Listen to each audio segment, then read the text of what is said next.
we are, another painting finished.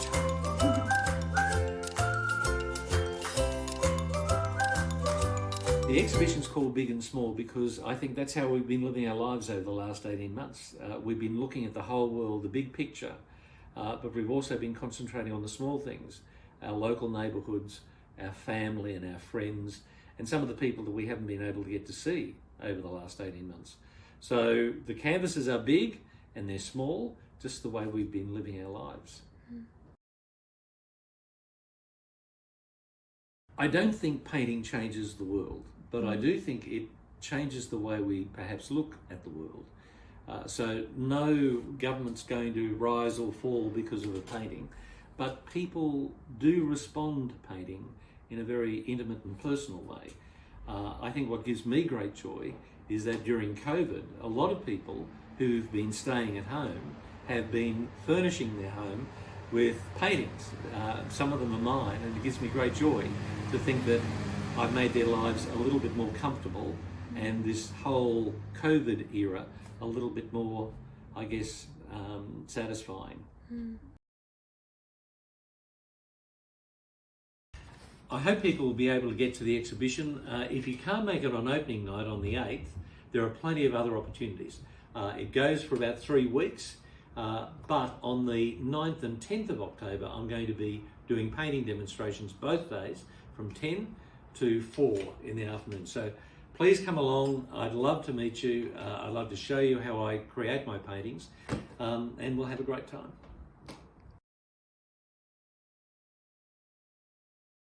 A lot of artists paint plein air, that is out in the open, but not everyone is out in a field or, in the case of my Brisbane paintings, in the street in Brisbane painting.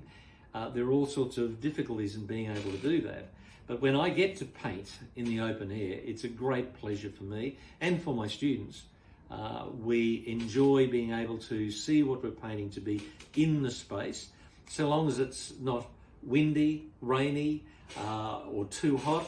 All of those things are part and parcel of being an artist out in the open. Like many people over the last 18 months, I've been discovering my own backyard, my own country. I've spent a lot of time going overseas, flying to very exotic destinations, but I think the most exotic and interesting spaces are in our own backyard. And I've certainly found that with Central Australia. It's been a great joy to be out there painting in the open, to see that red soil for myself, the blue skies, the vivid colours of Central Australia. I hope my paintings reflect that. If people get a sense of that space, that place, then I'm very happy. Well, I do a lot of workshops, and 2 of my best workshop students were with me in the City Botanic Gardens. This painting is by Geraldine Mackenzie, who, as well as being a painter, happens to be the Vice-Chancellor of the University of Southern Queensland.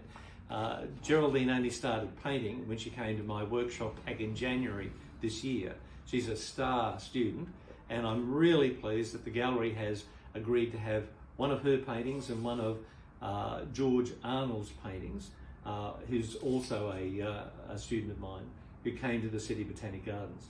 So I was pleased to share that experience with them, and I'm really pleased to share my exhibition with them.